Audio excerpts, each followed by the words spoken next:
الرحيم يا أيها الذين آمنوا من يرتد منكم عن دينه فسوف يأتي الله بقوم يحبهم ويحبونه أذلة على المؤمنين أعزة على الكافرين صدق الله مولانا العظيم.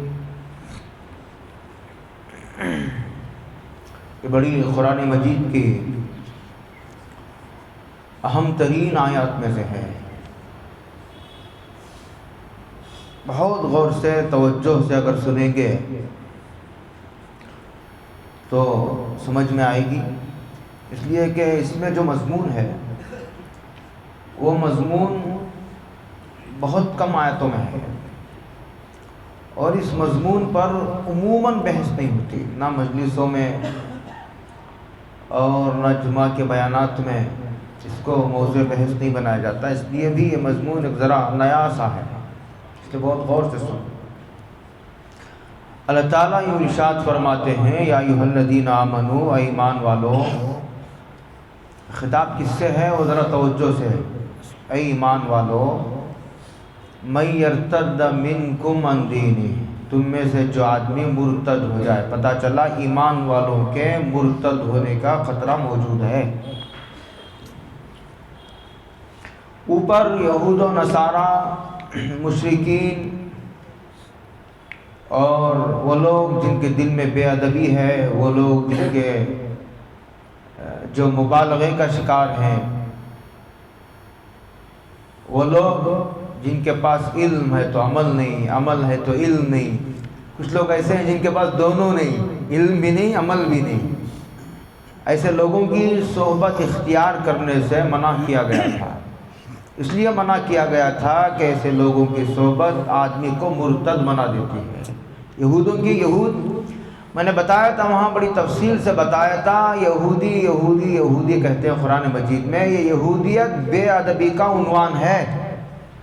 گالی دینا، تانا دینا، مار دینا کسی کو تھپڑ، اس سے آگے بڑھ کر اولیاء اللہ کو نہیں، صحابہ کو نہیں، نبی کو نہیں، انبیاء کو قتل کیا ہے ان بدبختوں نے، یہودیوں نے. انبیاء کو قتل تک کر دیا. تو قتل سے بڑی بے ادبی کیا ہے؟ یہودیت بے ادبی کا عنوان ہے.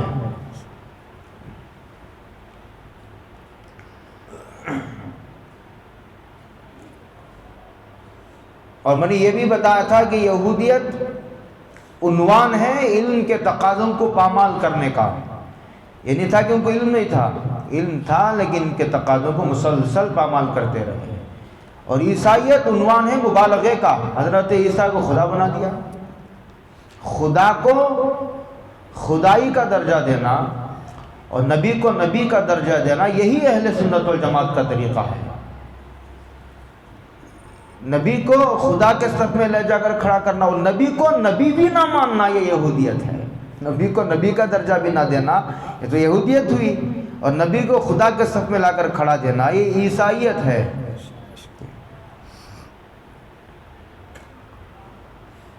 اور پھر یہود و نصارہ، پھر مشرکین، ان کی صحبتوں سے منع کیا گیا تھا.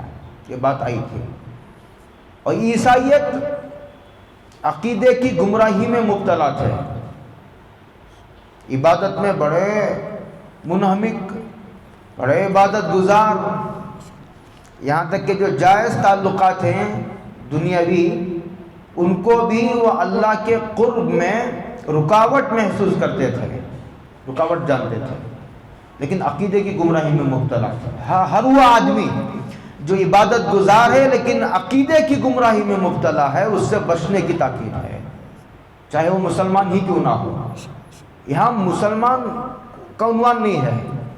بتا دیا گیا ہے کہ جو جس کے دل میں بے ادبی ہے، جس کے دل میں مبالغہ ہے، علم ہے، ایسا آدمی جس کے پاس عمل نہیں، عمل ہے، عبادت گزار ہے بہت بڑا، لیکن پیٹ چیرو تو الف بھی نہیں. ایسے سارے لوگ کوئی عقیدے کی گمراہی میں ہے، کوئی عملی گمراہی میں مبتلا ہے. ایسے تمام لوگوں کی صحبتوں سے اس لیے منع کیا گیا تھا کہ ایسے لوگوں کی صحبت تمہیں گمراہی تک لے جا سکتی ہے. یہ بات تھی. اب بالکل اس کے مقابلے میں ایک دوسرا مضمون ہے یہ کہ ایمان والوں سے خطاب ہے. تمہیں جو آدمی مرتد ہو جائے اللہ کے دین سے، پتہ چلا کہ ایمان والوں میں سے بعض وہ ہیں جو مرتد ہو سکتے ہیں، خطرے موجود ہیں اسے. لیکن یہ خطرے کن کے تعلق سے ہیں وہ آگے چل کر آپ کو بات بھی. یہ قرآن کریم میں دو قسم کی آیتیں ہیں. ایک قسم کی آیات کو آیات جلال کہتے ہیں. اللہ کی صفات دو قسم کی ہیں. آیات جلالیہ جس میں اللہ کی جلال اور ہیبت ٹپکتی ہے، اور بعض وہ آیات جس میں اللہ تعالیٰ کی صفت رحمت، صفت عفو درگزر جس سے چھلکتی ہے، صفات جمال جسے کہتے ہیں، صفات جمالیہ جسے کہتے ہیں. یہ آیت اس میں اللہ تعالیٰ کا جلال اس آیت میں ٹپکتا ہے، جلال مترشح ہوتا ہے اس آیت سے.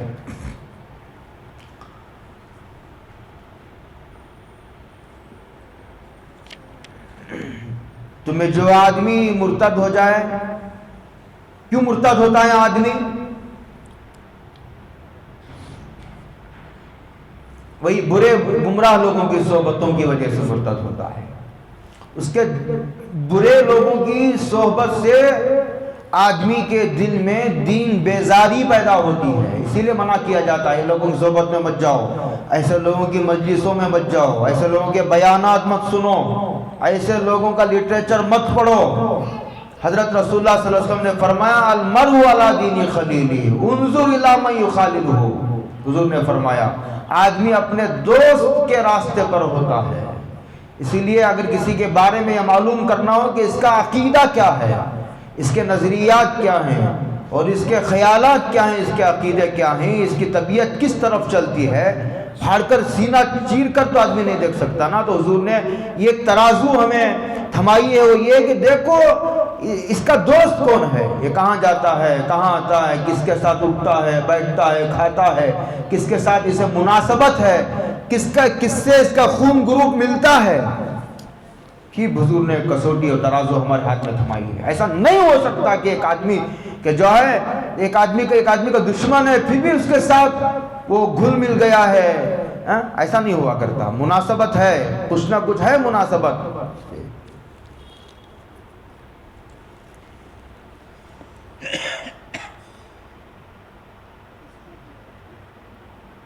تو اس کی وجہ سے آدمی میں ارتداد کے جراثیم منتقل ہوتے ہیں، اس لیے منع کیا گیا. بلکہ عجیب و غریب واقعہ میں نے پڑھا ہے کتاب میں، بڑی کتابوں میں، محمد ابن سیرین کے حوالے سے. بہت بڑے امام تھے، خواب کی تعبیر الرؤیا ان کی کتاب ہے. محمد ابن سیرین کتاب یہ ہے، غالباً حضرت ابو ہریرہ یا حضرت ابن عباس کے جلیل القدر شاگرد ہیں محمد ابن سیرین. ایک آدمی کو ان کے پاس لایا گیا جو قرآن مجید بہت اچھا پڑھتا تھا. تو حضرت نے منع کر دیا کہ اس کو پڑھنے مت دو. حضرت کیوں؟ ایک آدمی قرآن پڑھنا چاہتا ہے اور آپ کہتے ہیں کہ اس کا کان پکڑ کر باہر کر دو. تو حضرت نے فرمایا کہ یہ اس کے عقیدے ٹھیک نہیں ہیں. قرآن پڑھے گا تو اس تلاوت کے راستے سے اس کے عقیدے کی گمراہی منتقل ہوگی. سمجھ میں آ رہی میری بات نہیں آ رہی آپ کو؟ بہت نازک مسئلہ ہے یہ. یا ایھا الذین آمنوا، ایمان والو تمہیں جو آدمی مرتد ہو جائے، دین پر عمل کرنے کی ہم کو ضرورت. اندھیرے میں مت رہو اور غلط فہمی میں مت رہو. دین کا کام کرنے، دین کی خدمت کرنے، عبادت کرنے کی ہمیں ضرورت ہے. اللہ کو کوئی ضرورت ہے، اللہ تو بے نیاز بادشاہ ہے.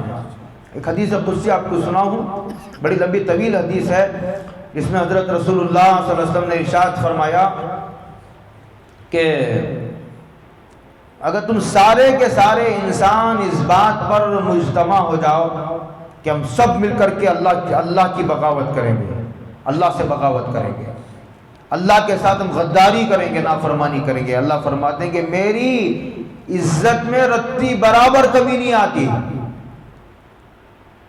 تمہارے مخالفت کرنے سے وہ میں کوئی ووٹوں اور نوٹوں کا بادشاہ تھوڑی ہوں. اس زمین و آسمان کا تنہا مالک ہوں میں. میں سب کا خالق ہوں، تمہارا وجود ہی نہیں تھا، میں نے تم کو وجود بخشا۔ کہتے ہیں آگے اسی حدیث میں، اگر تم سارے مل کر اس بات پر متفق ہو جاؤ کہ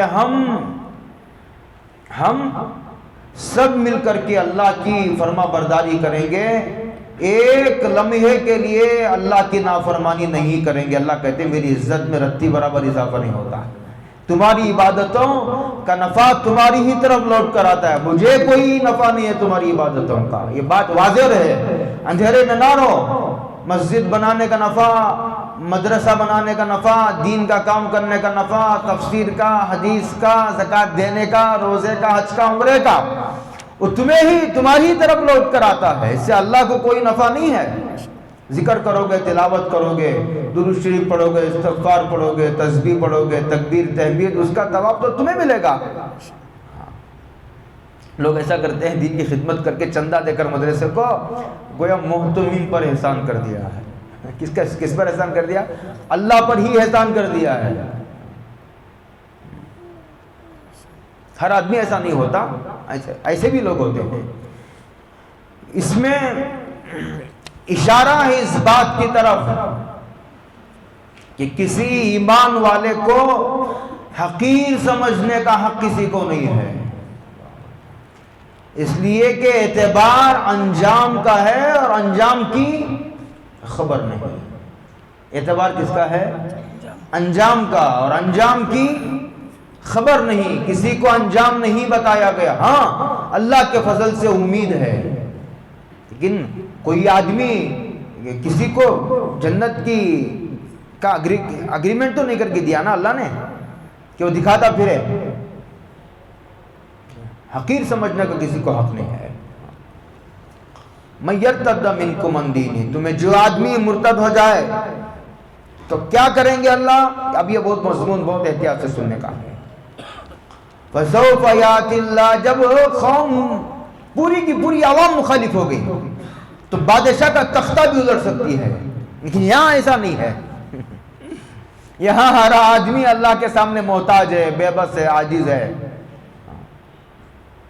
محتاج ہی محتاج ہے، ہر لمحہ محتاج ہے اللہ کی نصرت کا۔ جی تو کیا کریں گے اللہ؟ ایک قوم لے آئیں گے، فسوف یاتی اللہ بقوم، تم پھرتے ہو جاؤ، تمہیں تمہارا ہی نقصان ہے، ہمارا کیا نقصان ہے؟ تو ہمارے اوپر احسان کر رہے تھے۔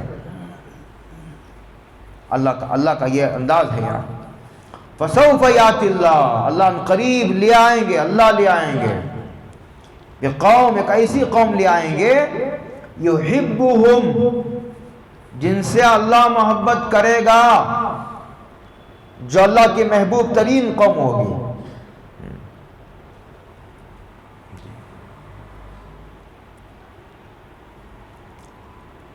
فسوف یاتی اللہ بقوم یحبہم،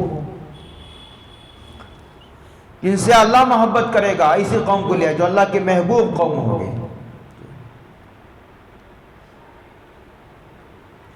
صاحب روح المعانی نے لکھا ہے یہاں، کسی بھی بندے سے اللہ پہلے محبت کرتے ہیں، اس کے نتیجے میں بندہ اللہ سے محبت کرتا ہے۔ بندہ پہلے نہیں محبت کرتا اللہ سے، اللہ ہی بندے سے پہلے محبت کرتا ہے۔ ثابت بنانی ایک تابعی ہیں، حضرت انس کے شاگرد ہیں یہ ثابت بنانی رضی اللہ تعالیٰ عنہ رحمۃ اللہ علیہ۔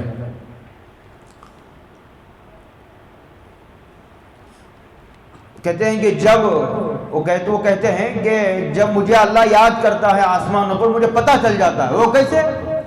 کہ جب اللہ آسمانوں پر مجھے یاد کرتا ہے تو مجھے تسبیح یاد آ جاتی ہے۔ جب تسبیح ہاتھ میں آ جاتی ہے میں سمجھتا ہوں کہ آسمانوں پر اللہ مجھے یاد کر رہا ہے۔ محبت دونوں عالم میں یہی جا کر پکار آئی، محبت دونوں عالم میں یہی جا کر پکار آئی، جسے خود یار نے چاہا، جسے کس نے چاہا؟ خود یار نے چاہا، اسی کو یاد یار آئی۔ آسان ہے، لے کر دکھاؤ کبھی اللہ کا نام۔ ایک بزرگ کو ایک بزرگ نے ایک مرتبہ پتہ نہیں ان کے دل میں کیا خیال آیا اسی قسم کا، تو اس کے بعد لے کر کے تسبیح گھنٹوں بیٹھے رہے کہ اللہ کا نام لوں، کئی گھنٹے بیٹھنے کے باوجود ان کے زبان پر اللہ کا نام جاری نہیں ہو سکا۔ عجیب و غریب۔ کبھی کبھی اللہ تعالیٰ اپنی قدرت اور جب اللہ تعالیٰ کبھی غیرت میں آ جاتے ہیں نا، حضور فرماتے ہیں کہ انسانوں کا سب سے باغیرت فرد ہوں میں، حضور فرماتے ہیں، اور اللہ میرے سے بھی زیادہ غیرت مند ہے، اسی لیے بہت ڈرنے کی ضرورت ہے۔ ایک مرتبہ حضرت شیخ الہند رحمۃ اللہ علیہ جیل میں رو رہے تھے بیٹھ کر کے، شاگردوں نے کہا حضرت رونے کا کیا موقع ہے؟ کہا کہ اللہ کی بے نیازی سے ڈرتا ہوں۔ کس سے ڈرتا ہوں؟ اللہ کی بے نیازی سے ڈرتا ہوں، دین کی خدمت بھی لے اور قبول بھی نہ کرے تو۔ عجیب بات ہے، ڈرنے کی بات ہے، لوگ اللہ کو نہیں سمجھتے، اصل میں بڑی بے نیاز ذات ہے۔ اللہ لے آئیں گے انشاءاللہ۔ ایک آدمی نے ایک باندی خرید کر لایا، باندیوں کا دور تھا وہ، جو عورتیں قید ہو کر کے آ جاتی تھی ان کو باندیاں منہ دے دیا جاتا تھا۔ جو باندی ہوتی تھی وہ نکاح کے حکم میں ہوتی تھی۔ اچھا، وہ اس لیے اس کی کئی حکمتیں تھیں۔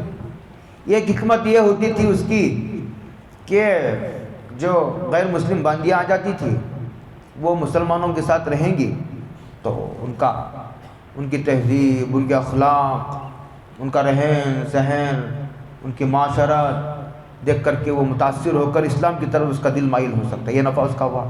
دوسرا، ایک عورت ایک مرد کے ساتھ چلی گئی تو اس کی عزت بھی محفوظ ہو گئی۔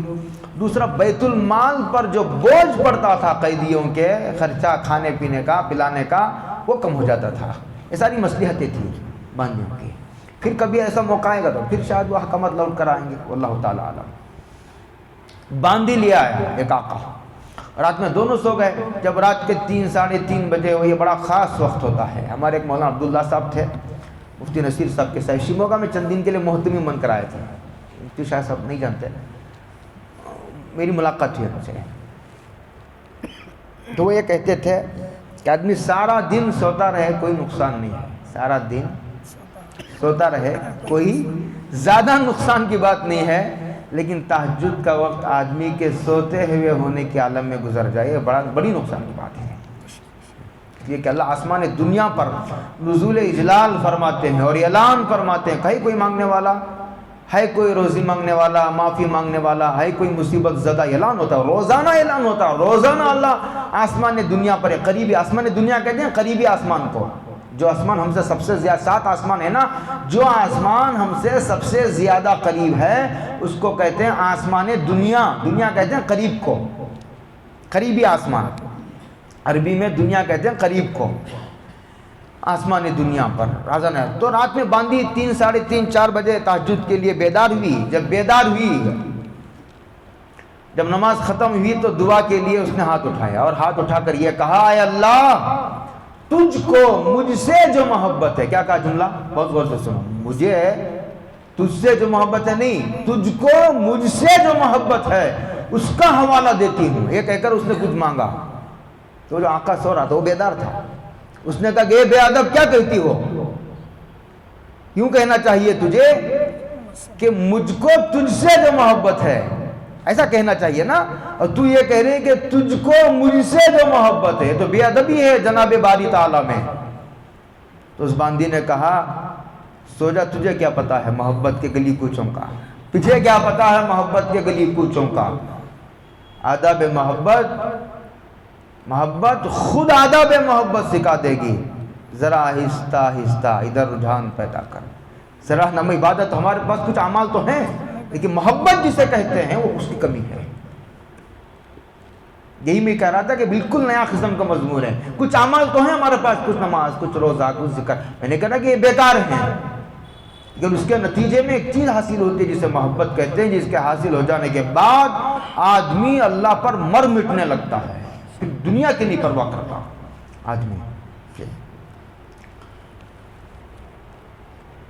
تو باندی نے کہا، اس کے بعد باندی نے کہا کہ اگر خدا کو مجھ سے محبت نہ ہوتی تو تجھے سلا کر رات کے آخری حصے میں جب ساری دنیا سو رہی ہو مجھے کیوں اپنے سامنے کھڑے ہونے کی توفیق بخشتا ہے؟ اللہ تعالیٰ کی بہت بڑی علامت ہوتی ہے، ساری دنیا سو رہی ہے، کوئی دیکھنے والا نہیں۔ اچھا یہاں ریا کا بھی کوئی شبہ نہیں، کون آ کر دیکھے گا دروازہ توڑ کر؟ ساری دنیا سو رہی ہے۔ ایک اور قصہ لکھا ہے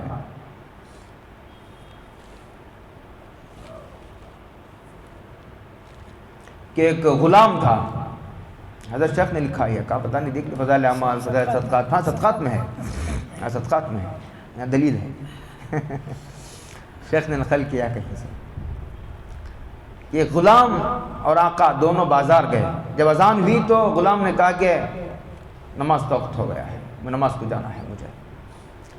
خیر وہ نماز چلا گیا، فرض کے بعد سنت کے بعد نفل، آ ہی نہیں رہا۔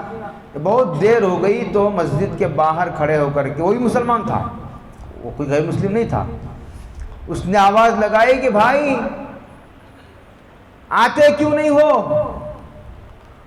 تو اس نے کہا آنے نہیں دیتے۔ کیا کہا؟ باہر آنے دے بھائی یار، کہا کہ نماز پڑھ کر آؤں گا، کتنی دیر ہو گئی، باہر کیوں نہیں آتے؟ کہا آنے نہیں دیتے۔ کہا کون آنے نہیں دیتے؟ کہا کہ تمہیں اندر آنے نہیں دیتے ہو، مجھے باہر آنے نہیں دیتے۔ جو تمہیں اندر، آدمی سوچتا ہے تمہیں نماز نہیں پڑھتا، اللہ تمہیں آنے ہی نہیں دیتے ہم تم ان کو گھر کو، اس لیے بہت توبہ کرنے کی ضرورت ہے۔ لوگ کہتے ہیں کہ اس کا پیسہ ہی نہیں لگتا، اللہ کو تیرے پیسوں کی ضرورت ہی نہیں ہے۔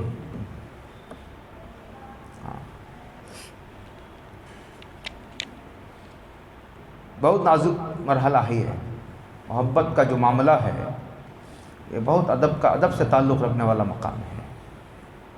بِقَوْمِ يُحِبُّهُمْ وَيُحِبُّونَا، بعضوں کو باہر نہیں جانے دیتا، بعضوں کو اندر نہیں آنے دیتا۔ کیا طرفہ تماشا، اللہ تعالیٰ کی محبت کا بہت، جن لوگوں کو اللہ کے گھر کو آنے کی توفیق ہے انہیں بہت شکر ادا کرنا چاہیے اللہ کا، بہت زیادہ شکر ادا کرنا چاہیے کہ اللہ، ہمیں ابھی کبھی کسی کو سنا رہا تھا، ایک مرتبہ حضرت موسیٰ علیہ السلام کو میں نے واقعہ، پتہ نہیں کس کتاب میں ہے، لیکن بہرحال تائید ہوتی ہے حدیثوں وغیرہ سے۔ ایک مرتبہ حضرت موسیٰ علیہ السلام کھڑے ہو کر بیان کر رہے تھے، بیان یہ کر رہے تھے حضرت موسیٰ علیہ السلام کہ جس آدمی سے اللہ تعالیٰ ناراض ہو جاتے ہیں اس پر نعمتیں بند کر دیتے ہیں، یہ کہہ رہے تھے، مطلب اللہ اس پر عذاب نازل کر دیتے ہیں، ایسا کچھ کہہ رہے تھے۔ تو ایک آدمی کھڑا ہوا اور اس نے کہا کہ میں اللہ کی کوئی فرما برداری نہیں کرتا، میں اللہ کا نافرمان بندہ ہوں، نافرمان ترین بندہ ہوں، لیکن اس کے باوجود ہر قسم کی نعمتیں اللہ نے مجھے دے رکھی ہے۔ اس نے کہا، اب کیا جواب ہے؟ نافرمان ہے تو عذاب نازل ہونا چاہیے نا۔ اس آدمی نے کہا مجھے ہر قسم کی نعمتیں حاصل ہیں۔ موسیٰ علیہ السلام کے سامنے بھی یہ سوال پہلی مرتبہ آیا تھا۔ حضرت موسیٰ علیہ السلام کی حضرت ذرا یہ ہو گئے، ٹھٹک گئے، خاموش ہو گئے، اور اس کے بعد جو ہے کہا کہ ٹھیک ہے طور پر جا کر اللہ سے پوچھ کر آتا ہوں۔ گئے اور کہا کہ دیکھو میں بیان کر رہا تھا قوم میں کھڑے ہو کر کے کہ اگر تم اللہ کی نافرمانی کرو گے تو اللہ کا عذاب نازل ہوگا۔ تو ایک آدمی نے کھڑے ہو کر کے کہا میں اللہ کا نافرمان بندہ ہوں اور میرے اوپر ہر قسم کی نعمتوں کی بارش ہے، اب کیا جواب ہے؟ تو حضرت اللہ تعالیٰ نے کہا کہ موسیٰ اس سے جا کے پوچھو کہ کیا ہم نے اس سے سجدوں کی توفیق چھین نہیں رکھی ہے؟ چھین نہیں رکھی ہے؟ کہا سجدوں کی توفیق کا چھین لینا ہے سب سے بڑا عذاب ہے۔ جب حضرت موسیٰ نے جا کر سنایا ان کو، اس نے اس کا اعتراف کیا، ہاں یہ بات تو ہے کہ سجدہ کر کے عرصہ ہو گیا اللہ کو، بہت بڑی توفیق ہے۔ کہتے ہم قوم لے آئیں گے، اس سے بہت غور سے سنو ذرا، یہاں رک کر،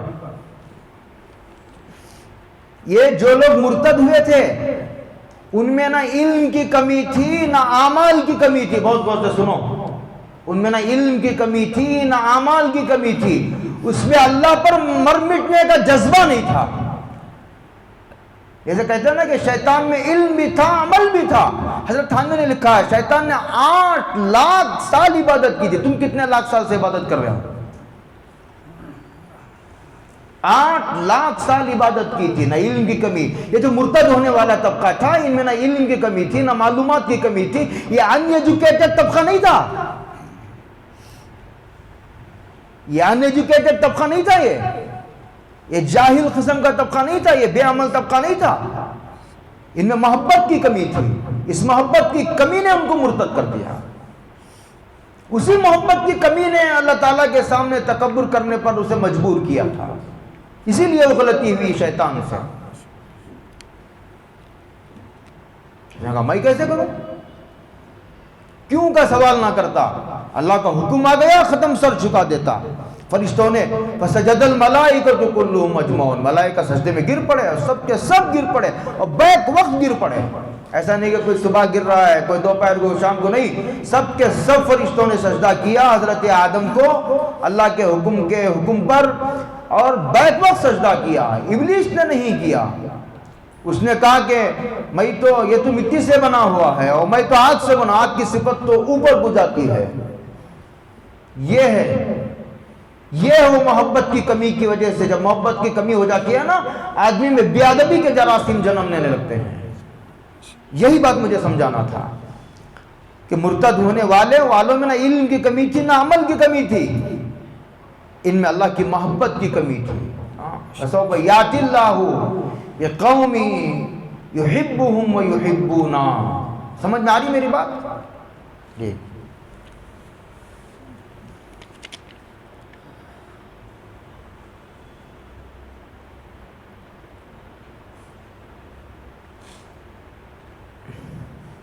مرتد ہونے والوں میں محبت نہیں تھی. اس لیے ہم ایسی قوم لے آئیں گے جن سے اللہ محبت کرے گا اور وہ اللہ سے محبت کریں گے.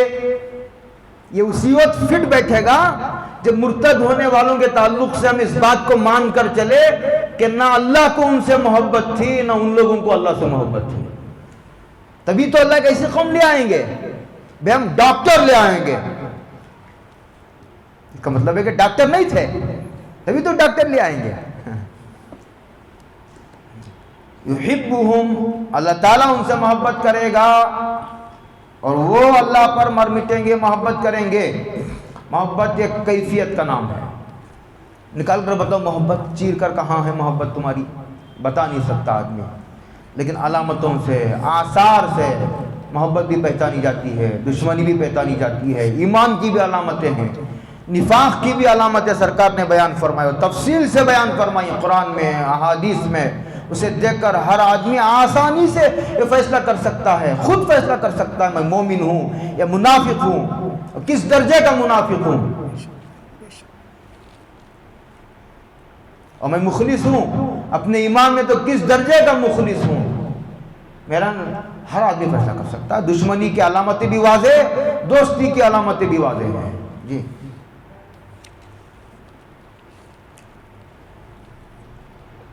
اللہ ان سے محبت کرے گا، لیکن محبت کے اسباب ہیں. آدمی جب اسباب محبت اختیار کرتا ہے تو اللہ تعالیٰ اس سے محبت کرنے لگتے ہیں. ہمارے حضرت کا مستقل طویل بیان ہے کہ اللہ تعالیٰ کی محبت کسے ملتی ہے. اب اتنی بات تو سمجھ میں آ گئی کہ اللہ جن سے محبت کرتا ہے ایسے لوگوں کی ضرورت ہے. جن کے دلوں میں اللہ کی محبت ہوتی ہے ویسے لوگ اللہ کو پسند ہیں، اور ایسے لوگ مرتد نہیں ہوا کرتے. اس لیے کہ مرتد کے مقابلے میں لائی جا رہی نا یہ بات. پتہ چلا کہ جن کے دل میں محبت ہوتی ہے وہ مرتد نہیں ہوتے. اللہ تعالیٰ ان کو کلمے والی موت ضرور عطا فرماتے ہیں. لیکن مطلوبہ ایمان، ہمارے حضرت فرماتے ہیں کلمہ پڑھتے ہی محبت کی چنگاری پیدا ہو جاتی ہے دل میں. لا الہ الا اللہ محمد الرسول اللہ پڑھتے ہی محبت کی چنگاری پیدا ہو جاتی ہے. لیکن اس چنگاری کو بڑھانے کی ضرورت ہے. بڑھاتے بڑھاتے بڑھاتے ایک مطلوبہ مقدار پوری ہو جائے. کہ جس کے بعد ارتداد کے خطرے ختم ہو جائیں. ہاں، اس کی مثال حضرت دیتے ہیں کہ ایک چنگاری ہے، اس چنگاری پر بریانی تو نہیں پکائی جا سکتی، چائے بنا کر دکھائیے، پھونکوں سے وہ بجھ جائے گی، لیکن شعلے نہیں بجھتے پھونکوں سے. اس طرح محبت کی اس چنگاری کو بڑھاتے بڑھاتے شعلہ بنا دینے کی ضرورت ہے کہ آدمی کا پورا وجود آگ بن جائے، محبت کی آگ میں آدمی جل کر جھلس جائے آدمی، اور ساری بڑائیاں ختم ہو کر ایک اللہ کی بڑائی اور ایک اللہ کی محبت باقی رہ جائے. یہ محبت کی آگ ویسی آگ ہوتی ہے کہ اللہ کے سوا ساری چیزوں کو جلا کر راکھ کر دیتی ہے. اللہ کی محبت، اللہ جن لوگوں سے محبت کرتے ہیں ان لوگوں کی صفات کا اللہ نے ذکر فرمایا، اس کے اسباب کا بھی تفصیل سے علماء نے ذکر فرمایا ہے.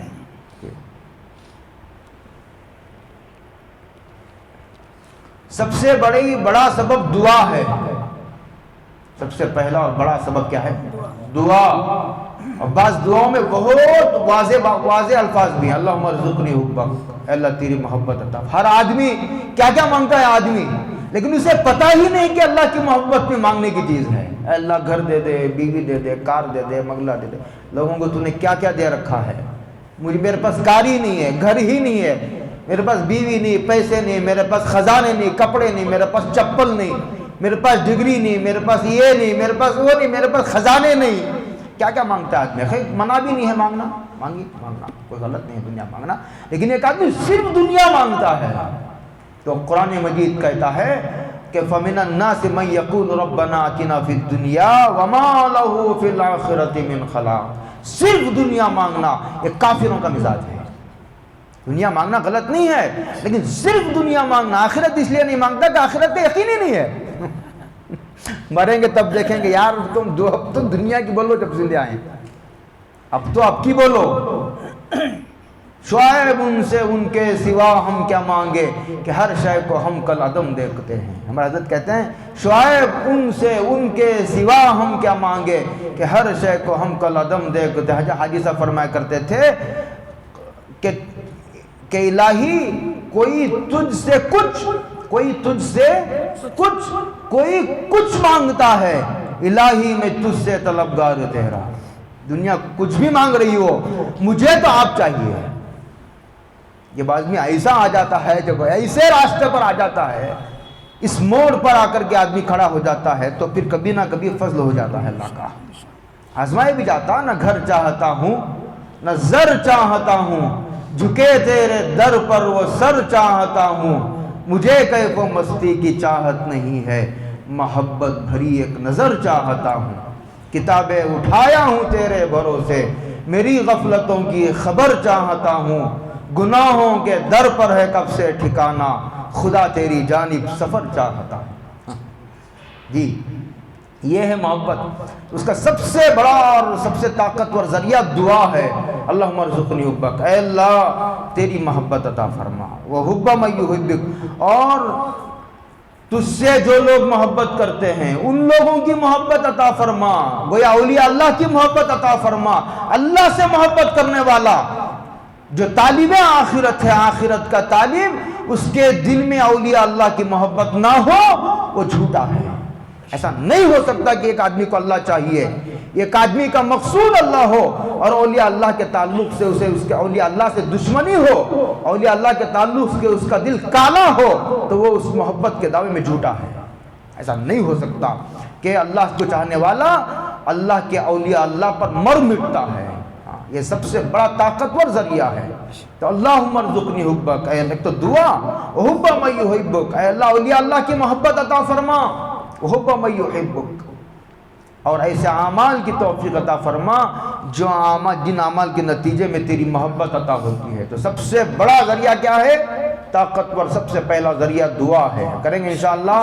دعا کرو، جہاں ساری چیزیں دنیا کی مانگتے ہو وہاں یہ بھی مانگو کہ اللہ تیری محبت عطا کر، اللہ تیری محبت عطا کر. جی محبت کا کچھ نہ کچھ حصہ ہمیں بھی عطا کر دیں. اللہ تعالیٰ سے مانگیں گے انشاءاللہ. پہلا سبب جس سے اللہ کی محبت عطا ہوتی ہے، اللہ محبت کرنے لگتے ہیں پھر. اور دوسرا اولیاء اللہ کی صحبت.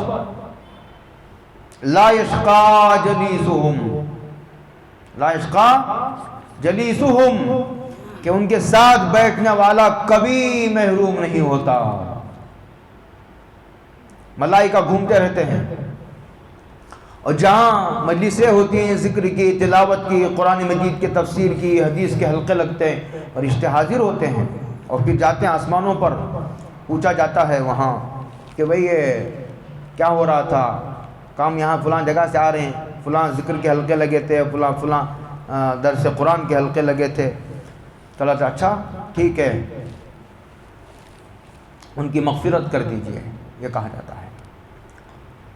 اور بعض روایتوں میں یہ بھی ہے کہ اللہ تعالیٰ، فرشتہ کہتے ہیں کہ اے باری تعالیٰ، اس میں ایک آدمی ایسا تھا جو ذکر کرنے کے لیے نہیں آیا تھا، وہ تو اپنی ضرورت سے آیا تھا، تو اللہ کہتے ہیں کہ لا یشقا جلیسہم، ان کے ساتھ بیٹھ گیا نا، بیٹھ گیا، ختم۔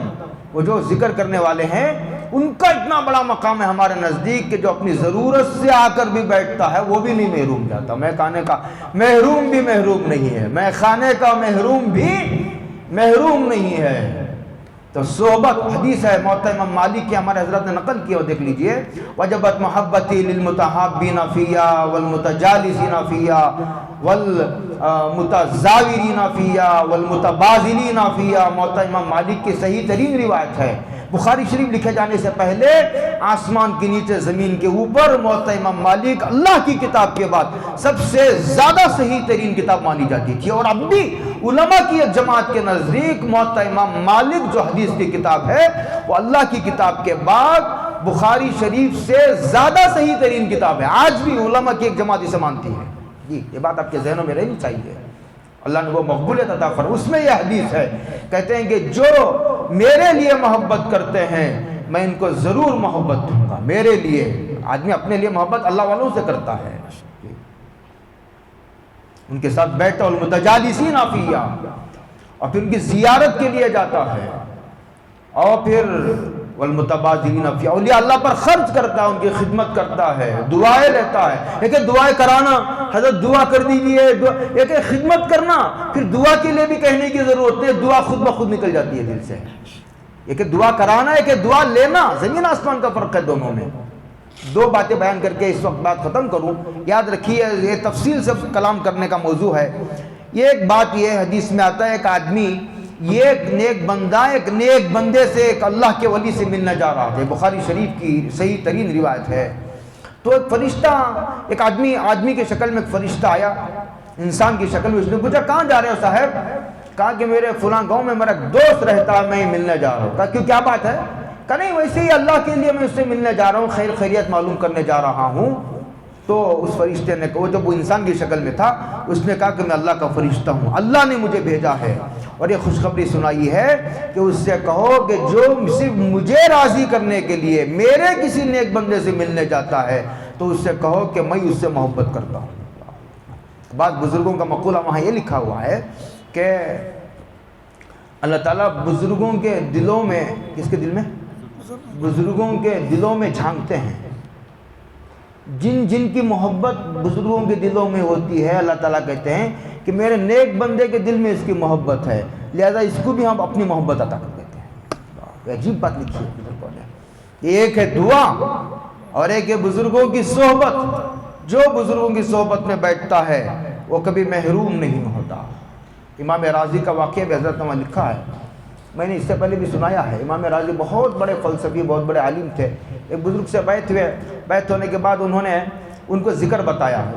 جب ذکر کرنے بیٹھتے تھے تو منہ سے اور ناک سے بیڑی سگریٹ پینے کے بعد دھواں آتا نا، ایسا دھواں نکلتا تھا، ذکر کرتے تھے دھواں نکلتا تھا۔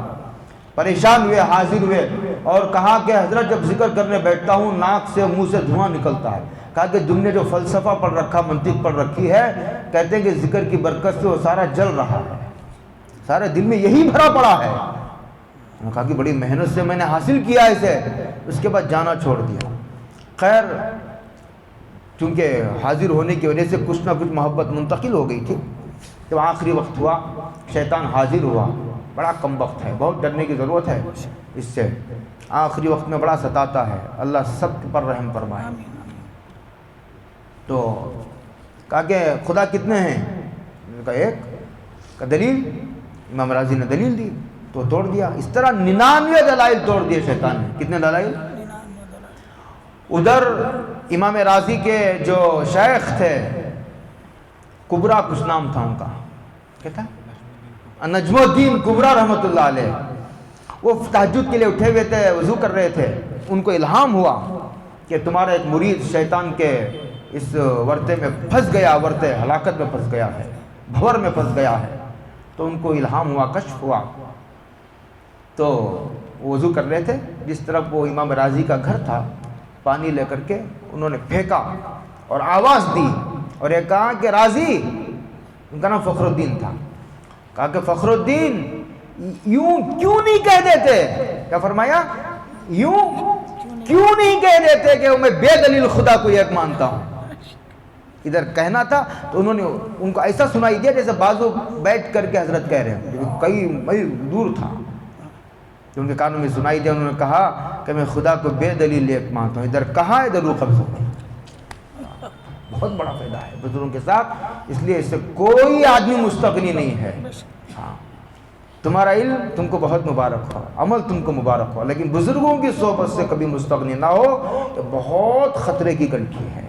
تو 2 سبب یاد رہیں گے، ایک دعا، ایک بزرگوں کی محبت اور ان کی صحبت. یہ بہت بڑی چیز ہے، اس کو جو ہے اختیار کیجیے. اور بھی اسباب ہیں محبت کے، انشاءاللہ وہ اختیار کریں گے تو اللہ تم سے محبت کرے گا، اور پھر تم بھی اللہ پر مر مٹنے لگو گے.